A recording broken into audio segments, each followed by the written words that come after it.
But I wanted to practice my talk that I'm going to be giving this evening. So come along with me. When I'm done, I'm going to probably delete this. But for now, so my name is Dr. Lulu. Thank you so much for, first of all, for saying yes, but also for leaning in to support me and the work that I do.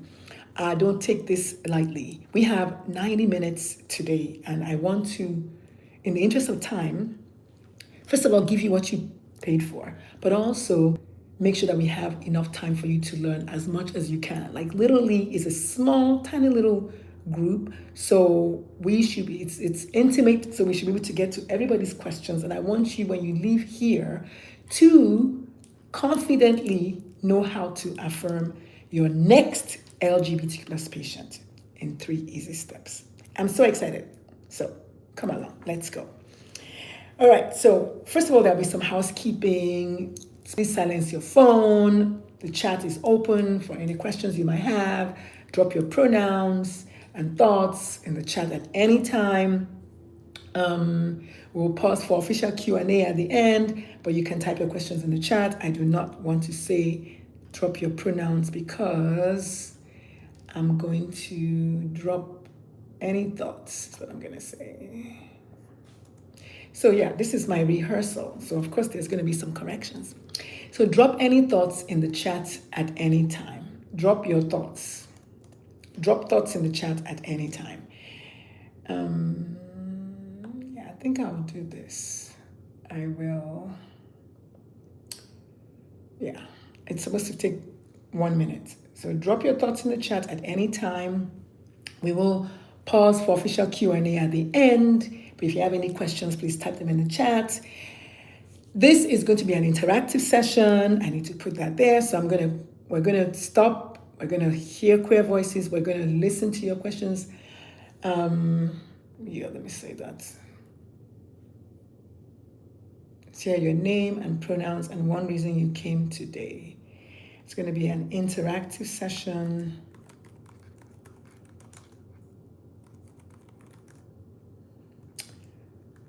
So get ready. We're going to hear from queer voices. We're going to actually stop during the talk from time to time for us to catch our breath, center ourselves, because there's going to be a lot of, there might be some triggering even, who knows. But yeah, so if you would like, if you don't mind, as an icebreaker, please share your name, your pronouns, and one reason you came today in the chat. But if you prefer, go ahead and unmute. Hi Connor, how are you? So I'm going live to practice my talk that I'm going to be giving this evening. Hi all of y'all, please let me know where you're joining me from. I would love to give you a shout out. Hi Connor, I am so excited to have you here. Where are you joining me from, Connor? What are your pronouns? Join me in the class. So that's the class I'm going to be teaching tonight.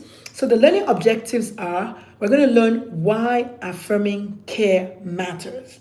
Notice how I have not said why gender affirming care, because it's not gender affirming care. This is about affirmation. Okay? We're going to learn 3 actionable steps to create safer, more affirming encounters with your patients. And we're going to discuss the next steps, and I'll give you a bunch of resources. I'm so excited about the resources because I have loads of resources for you. So, section 1, introduction and basics. So let's talk about the terminology, because a lot of people know the terminology, but not everyone. So my first question to you is, do you know that the letters are more than LGBTQ? Yes? Okay, good. So the letters are actually LGBTQIAAOPP2S as of today. It's ever growing, which is a beautiful thing. So the core acronym is LGBTQ, 2Qs actually, LGBTQQ. So let's correct that. It's LGBTQQ IAA OPP2S. Don't you know that? You're from USA. Okay, welcome. And pronouns, we know that pronouns are a term you use to describe yourself in the third person.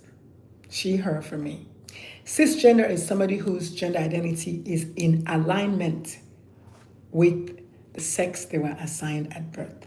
Transgender is somebody whose gender identity is not in alignment with the sex they were assigned at birth. Non-binary is a person. Yes, thank you, Truth Mob. I love you. I hope you feel better. I hope you feel better. Please stay. Stay. Non-binary is someone who does not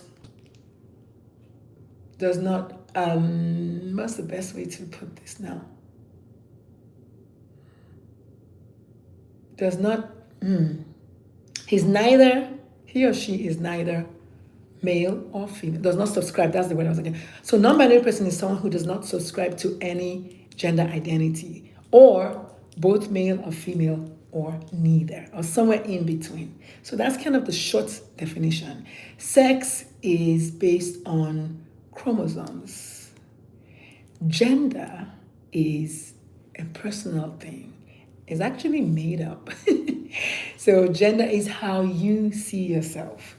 Gender identity is how you see yourself. Gender expression is how you manifest the way you see yourself. Yes. Orientation is, so sexual orientation is how you explore your relationships. So it talks about who you are attracted to, whether it's the straight person who is attracted to the opposite sex, or a same gender loving person. And sexual orientation is also fluid, just like gender. So there will be times when some people like me, who is pansexual, I'm attracted to all people, regardless of their gender identity. And there are omnisexuals who are attracted to all people, but they are pretty clear about the gender identity of the person that they are with. There's a little nuance there. But the best thing about this is the person always knows their gender identity. The person always knows their sexual identity. And Heavy Lift Gang, and let me see. Yeah. Heavy Lift Gang is obviously in the closet, poor thing. Truth Mob is also in the closet, poor thing. Yeah, you must be deep in the closet for you to have this kind of feeling towards someone you don't know. So please stay. Maybe you will learn something that will help you come out, as they say. Yes. So just stay, please stay, because the more you stay, the more people will watch, and the more comments you leave, the more people will watch. So I like that. So please stay, because there's a reason why my video came to you, right? If you hate the queer folks so much, why will my video come to you? So obviously you're one of us. So please stay and learn something. Okay, so why this? A lot of people ask, so Dr. Lulu, why this? Why? And so my eldest child came home one day and said, Mom, I'm done. So for those of you who do not know, my eldest child is transgender.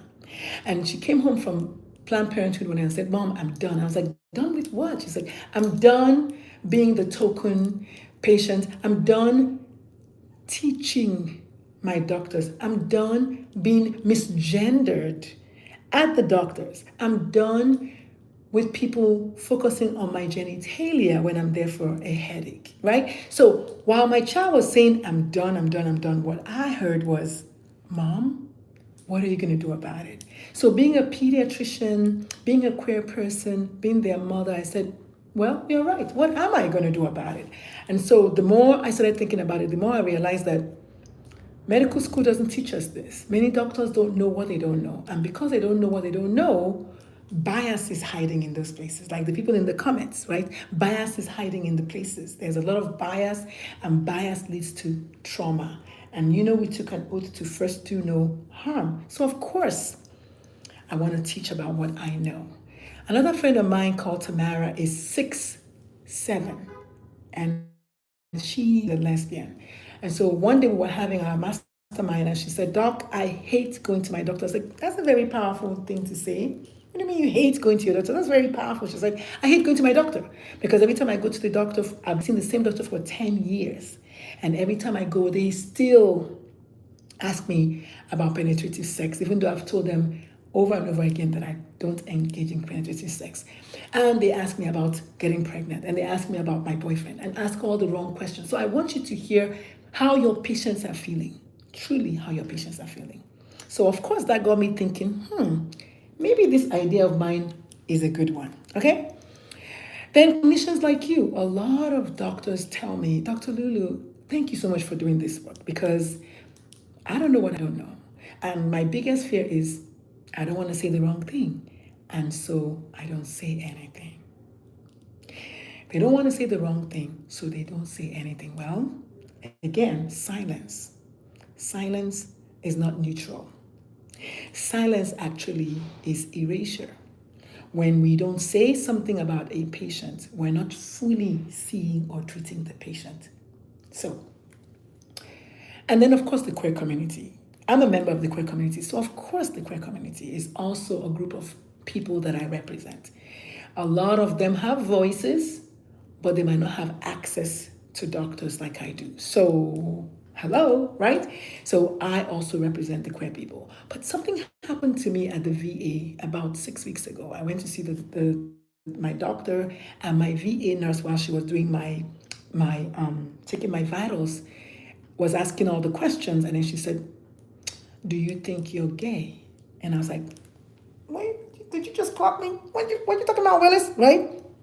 But I realized that this is a question that they ask all their patients. I was so happy because for the first time in my 56 years of life, first time, I felt fully seen.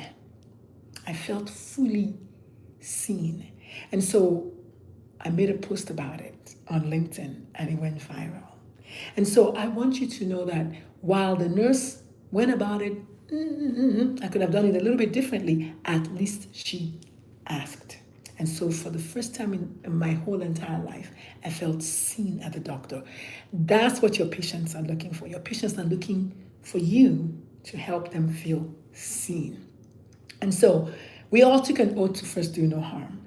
And so because of the trauma that I have experienced, my kid has experienced, Tamara has experienced, other people in the queer community have experienced, I decided to tweak it a little bit. What if we assumed for the first time in our practices that the patients coming in through the door are pre-traumatized, have been traumatized by other healthcare providers, and your job is to first do no further harm. And so that's how that moniker came up, and I'm so proud of myself. So why does this matter? Why? Why are we even doing this? Well, because numbers don't lie, right? So in 2012, 3.5% of the US adult population identified as LGBTQ+. Check this out. By 2022, 7.1% of US adults identified as LGBTQ+. Double that number. Well, something happened between 2012 and 2022. Who can guess? Type in the comment section. Exactly. Marriage equality. Yes. So people started coming out of their woodwork because they wanted to get married. So 2012, 3.5%, 2022, 7.1%. By 2023, that number rose to 7.6%. And then by 2025, it's at between 9.3 and 12%, depending on what study you're looking at. So what I'm trying to say is people are queer, whether the haters like it or not, right? People are queer. Queer people exist. Maybe the haters themselves are also queer. I love it because they're still here talking junk. So good. So haters exist, but a lot of what I've noticed is the loudest allies and the loudest homophobes are usually in the closet. This is more anecdotal, but every time I've asked them, they say, you know what? For the longest time, I was just the biggest ally, or as most Republicans to crash down. For the longest time, they're hiding in the closet, right? So a lot of loud allies, a lot of loud allies and loud homophobes are actually closeted gays.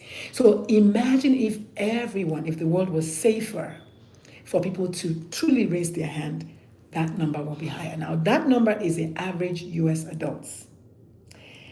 For the baby boomers is 2%. For the Gen Xers like me, it's 5%. For the millennials is 10%. For the Gen Zers is 23%. So 1 out of 4 Gen Zers is actually a member of the community. We don't have any numbers for Gen Alphas, but I want you to look at this. If you have a patient panel of 2,500 patients, that means at least 250 of them are queer. So how many of y'all in the audience can raise up your hand and say for sure that in your patient panel, at least 250 of them are queer?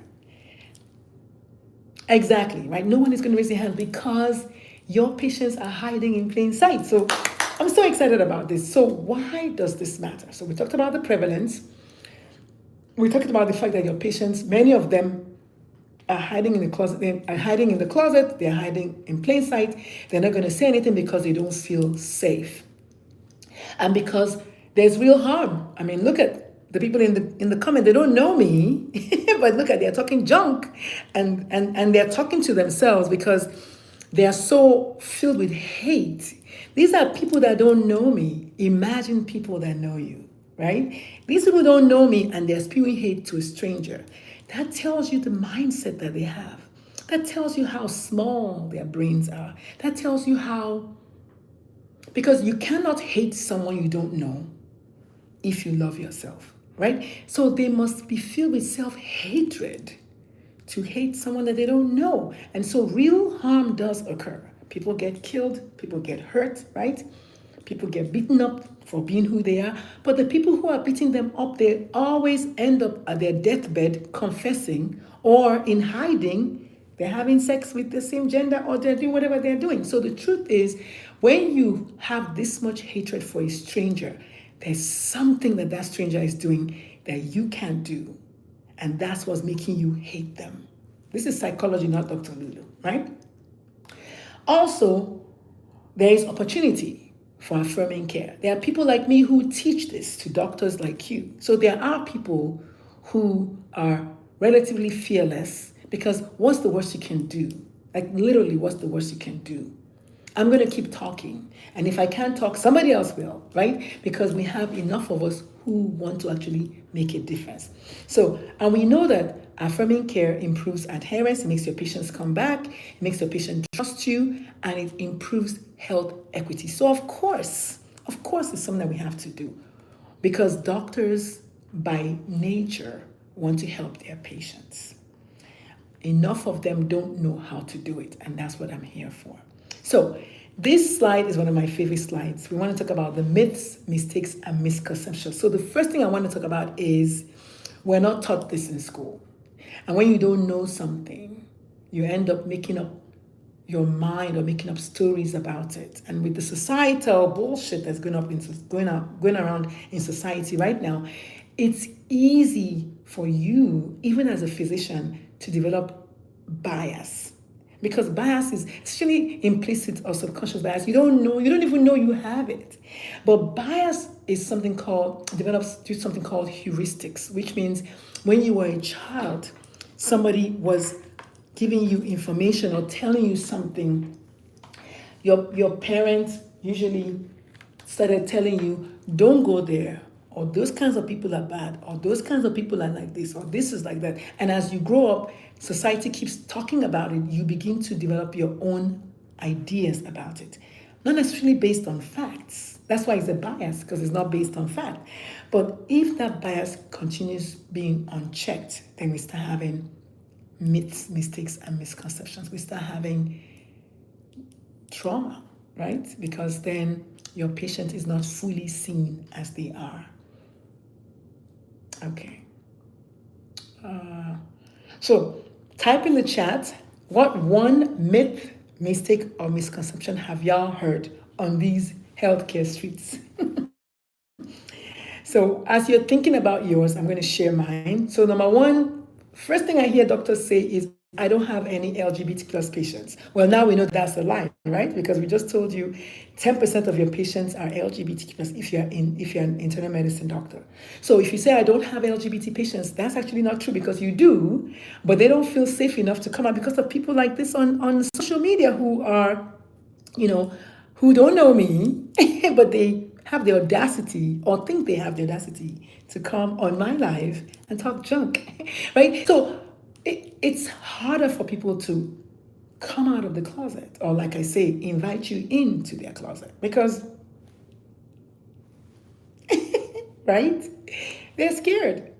And your nurse, one of my clients has a nurse who's a Jehovah's Witness.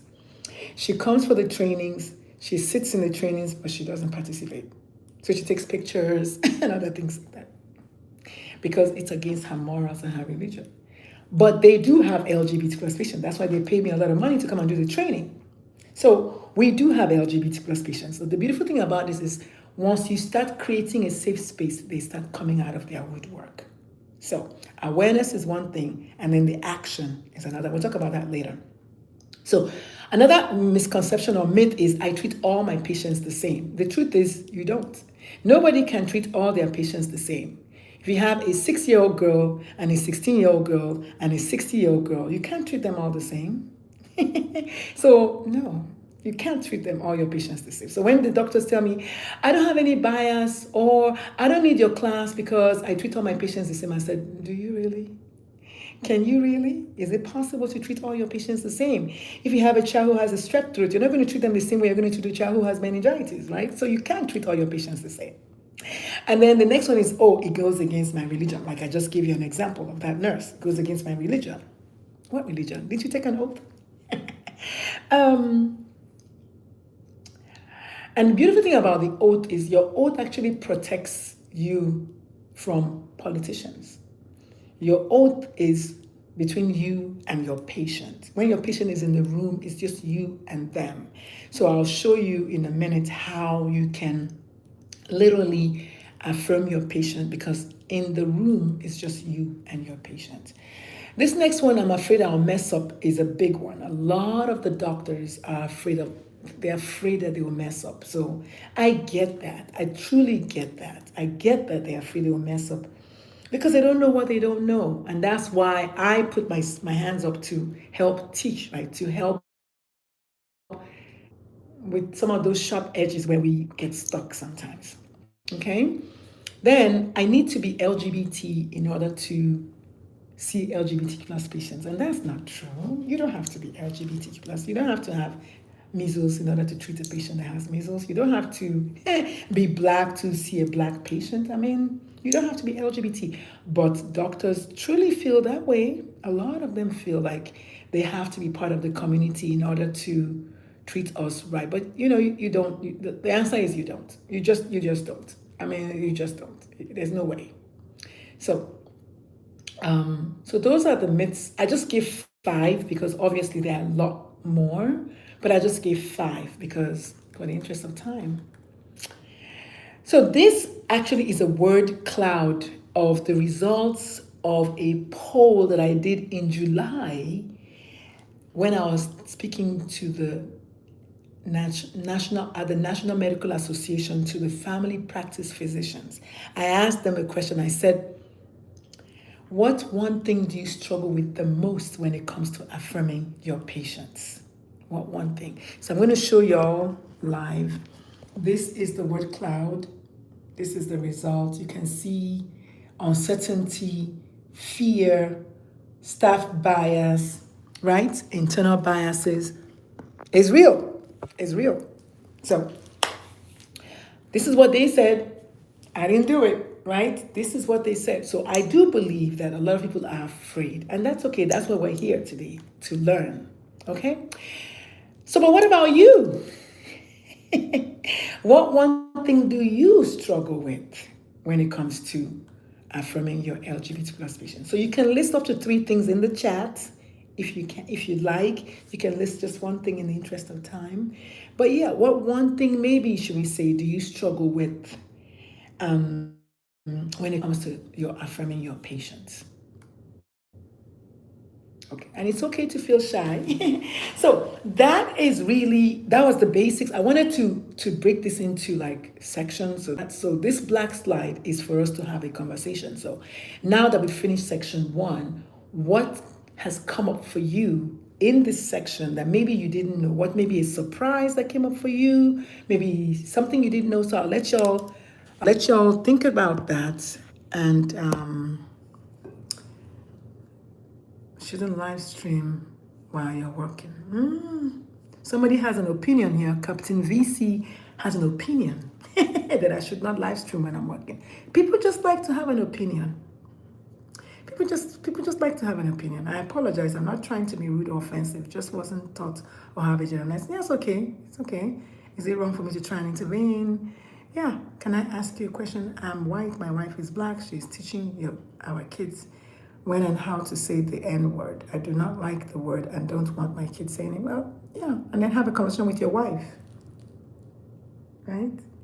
Have a conversation with your wife, not with me. You married that person. So have a conversation with your wife if you're still here. That's what I would recommend. But yeah. So alternatively, if you'd like, you can purchase my book online. My book is called How to Teach Your Children About Racism. You can buy that book and teach it to your kids.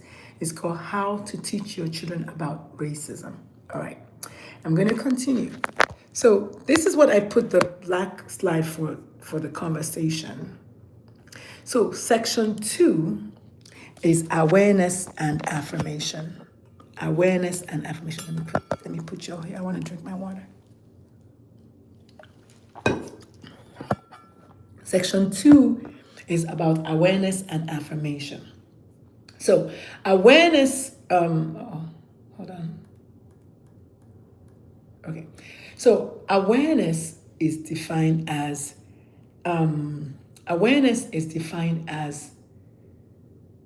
uncovering something that lies beneath. Awareness is becoming knowledgeable about something that has been hiding.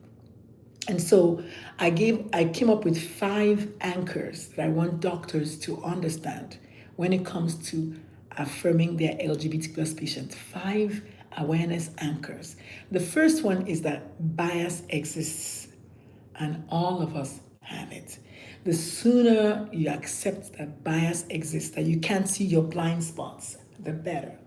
The second anchor is many LGBT patients are hiding in plain sight. Honestly, if you look at your patient panel and you can't come up with 10% of them that are LGBTQ plus, your practice is not safe for them to come out and show themselves. That's the truth.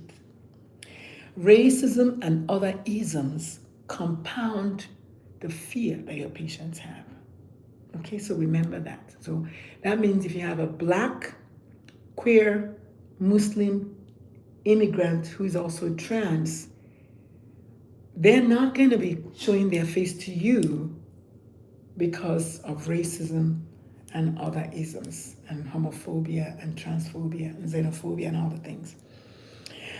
Medical training didn't teach us, but now we can learn, right? We were not taught. The recommended hours for LGBT plus contact at medical school is 35 to 45 hours minimum. Today, the average medical school teaches only 5 hours. So of course the doctors don't know. And that fans the flames of bias, right? Because the doctors don't know. And what you don't know, you will be afraid of because they just don't know. So what you don't know, you will end up being afraid of. So this is how I'm doing my part to help close the knowledge gap because there are lots and lots of gaps. This is how I'm doing my part to close the knowledge gap. Okay. And another thing that I want doctors to be aware of is that they hold the key. You truly hold the key when it comes to creating an affirming space in your practice. And you also need your whole team, right? A tree cannot make a forest. So just you being affirming is not enough. Because when the patient comes to your clinic, they might not come back if the front nurse is like some of the people on my live today. They might never come back if the front nurse is like some of these people who are hateful and hating someone. But guess what?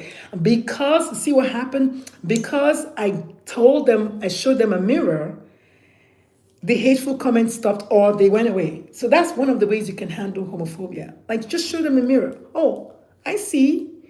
Oh, you must really hate yourself. That's why you're hating someone else. Because if you don't hate yourself, why would you hate someone else? You cannot love yourself and hate someone else. So once you tell them that, just let them, which is my favorite book. Let them do what they want to do. And let me continue doing what I'm doing. So what we want to do is move from noticing, which is awareness, to changing systems.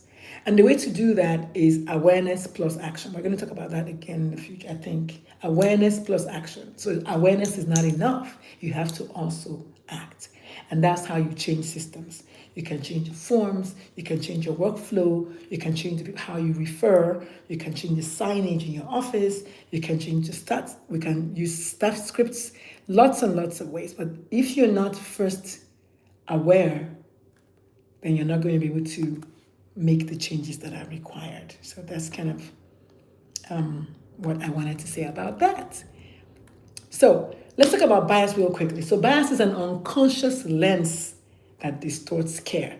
When ChatGPT gave me that definition, I was like, yes, I love my ChatGPT.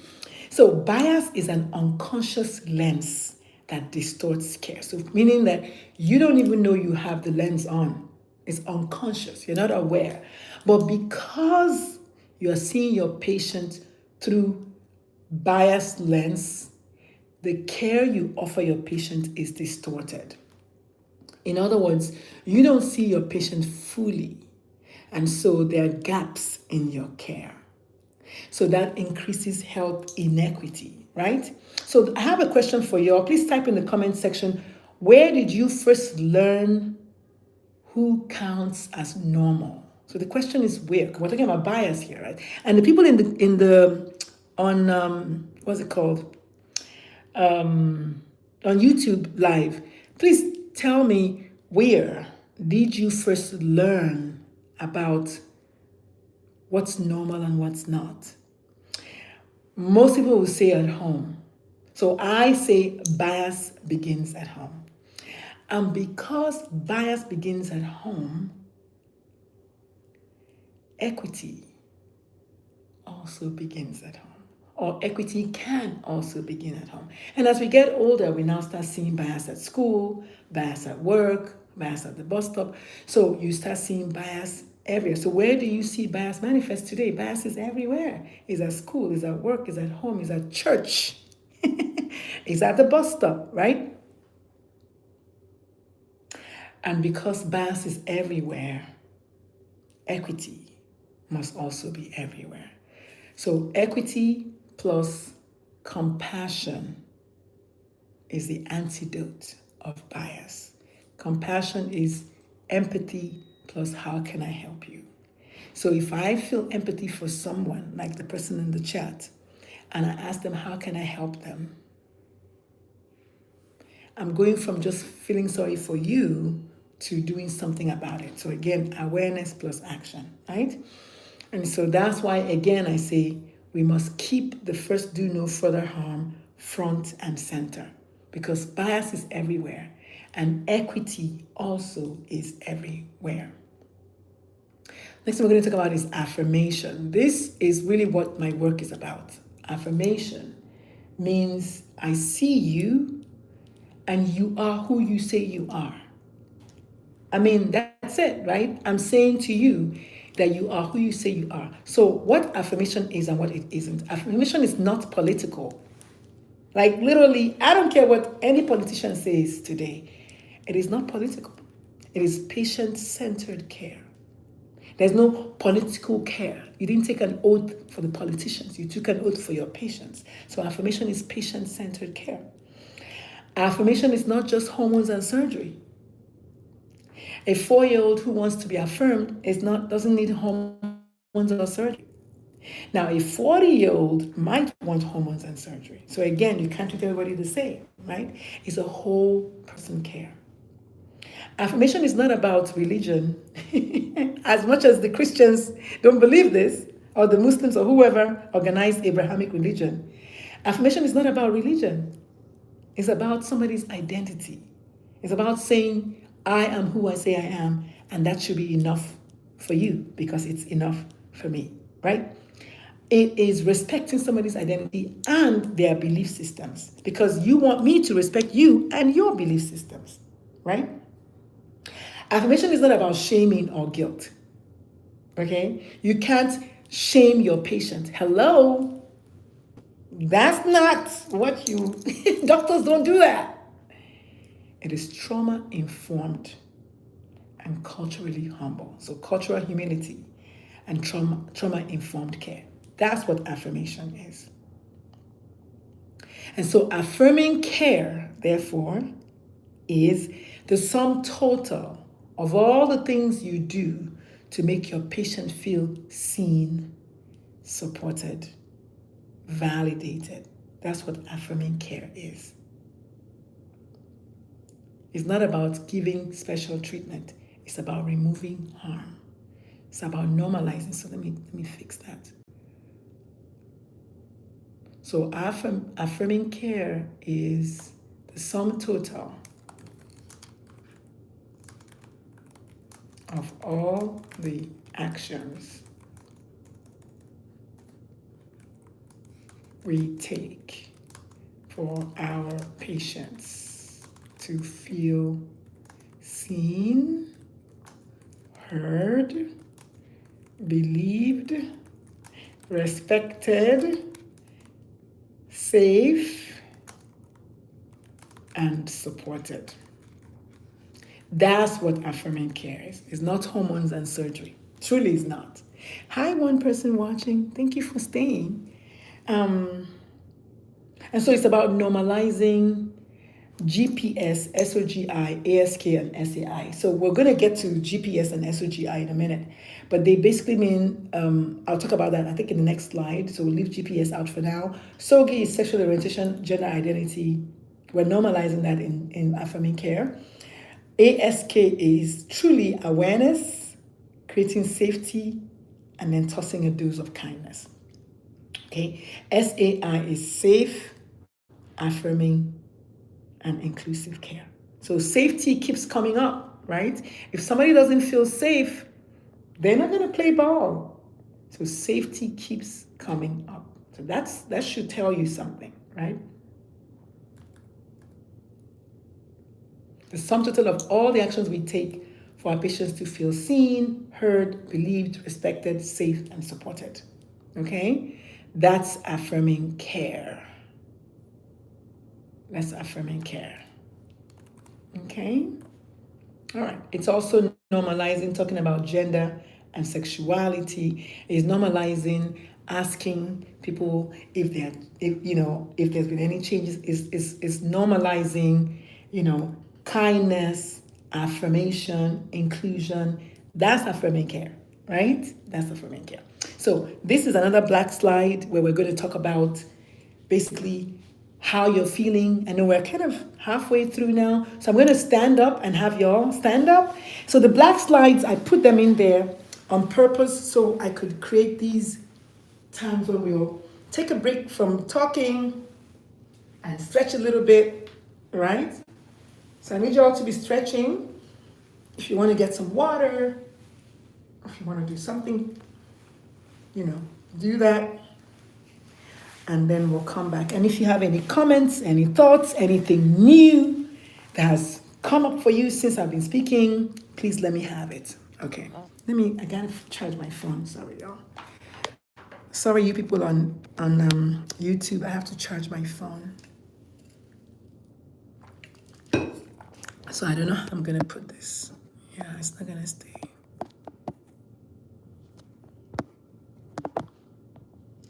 Oh dear.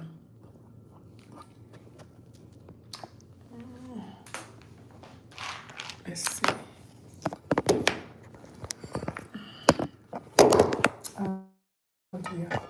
Yeah, I have to charge my phone, people, so I may have to get off. Okay. All right, don't touch it. Don't say anything. Shh, don't move. So that the phone will not fall. Okay, so welcome to section 3. So section 3 is actually what you paid me for, is why you came to this class. Section 3 talks about the 3 core steps to affirming care. That is why you signed up. So what I did was I started thinking about this. I said, how can I best present this in such a way that the doctors who are coming, I wanted to like make sense for them.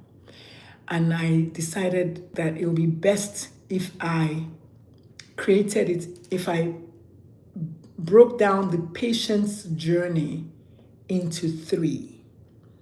So the journey of the patient to you, I decided to break it up into 3. So it's before they come to you, and I call that find you. During their interaction with you, I call that feel safe. And after they've interacted with you, I call that trust you. So you can write in the chat, find me, feel safe with me, and trust me. So find you, feel safe with you, and trust you. So find you, feel safe, trust you. Okay, so write that in the chat and start thinking about it and start normalizing it to yourself. Okay, all right. So let's talk about find you, or before the patient comes to see you. So what are the things that the patient has to do before they come to see you? How do they find you, rather? What are the things the patient is doing before they find you? How and where do your patients find you? So I want the audience to go first. How and where do your patients find you? 42 minutes. Wow. So word of mouth, right? That's the first thing. Word of mouth. Hey, Dr. So-and-so is affirming. Online, either through your website, on social media, in magazines, newsletters, organizations' websites, wherever, right? Events is the third thing, right? In-person events, online events, podcasts, online media. Those are all examples of places where your patient can find you. So I have an activity for y'all. It's called the Online Visibility Checklist. I have it, and I want to share it in the chat.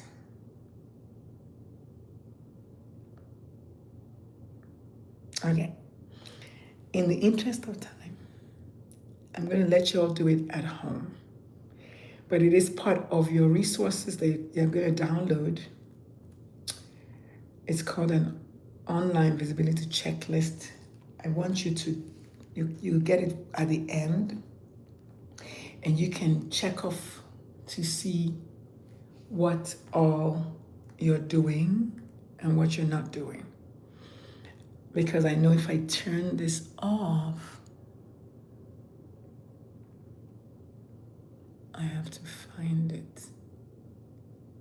If I end the show, I have to stop sharing. Okay, all right, maybe I'll do that during the actual class. So before they ever see you, when they walk through the door, does bias show up in your office? Is trust built or broken? Are the nurses maybe whispering? Can they see people that look like them? Are people wearing their pronoun badges? Do they have signage in the office? Can they use the restroom safely? When the nurse calls their name, are they using the correct name? Are they assuming that the person that's standing next to them is automatically their husband or their wife? Are they aware that people's gender identity can be non-binary? So are they using spouse instead of husband? Are they using Michael instead of Michelle? Is your team just as affirming? That is what this slide is about. Is your team actually affirming? This is for everybody. The MA, the RN, the NP, the PA, your colleagues, students, residents, faculty, everybody. Your EHR forms. Can they see themselves in your forms? Do you allow room for them to free handwrite their gender identity or their pronouns, or whether they're MX versus MRS, right? Are you allowing for that in your charts? This is what we're talking about. So that when the patient, in the insurance form, are you going to say, well, we have to use this name because that's what insurance says? Or are you advocating for your patients? Because the truth is, the more of us that begin to advocate for our patients, the more the insurance companies will start doing the right thing. Think about it. If you go to Walmart, if all of us go to Walmart and we ask for one particular pair of brown shoes, oh God, did I just use Walmart? Oh. Okay, not Walmart and not Target. DSW Shoe Warehouse. Okay, if we all go to DSW Shoe Warehouse and we're all asking for this particular pair of brown shoes, what do you think DSW Shoe Warehouse, those of you online, what do you think the shoe warehouse will do? They will find the shoes. They will find the shoes and start offering it. Okay, so this is doing good. They will.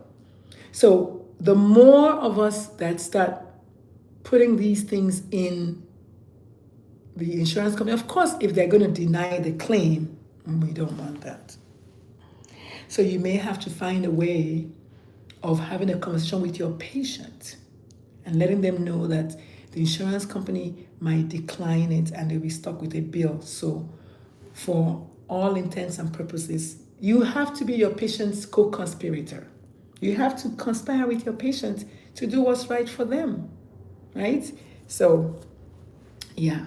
Welcome. We're teaching about affirming LGBT Social patients. media rules the world nowadays, so definitely social media is where people get a lot of their information from. They're going This to is my your friend. website, seeing which language you're using on your website to even describe the service, right? So those are things that people are looking at. Not only that, we're community folks. You don't think I talk to Aubrey? I do, and I will talk to Tilly too as well, because again, there's a through line between all of us, but we talk as a community. So trust and believe, not only am I gonna call Dr. Lulu and say I had a bad experience, I'm gonna also call my community and say don't go there.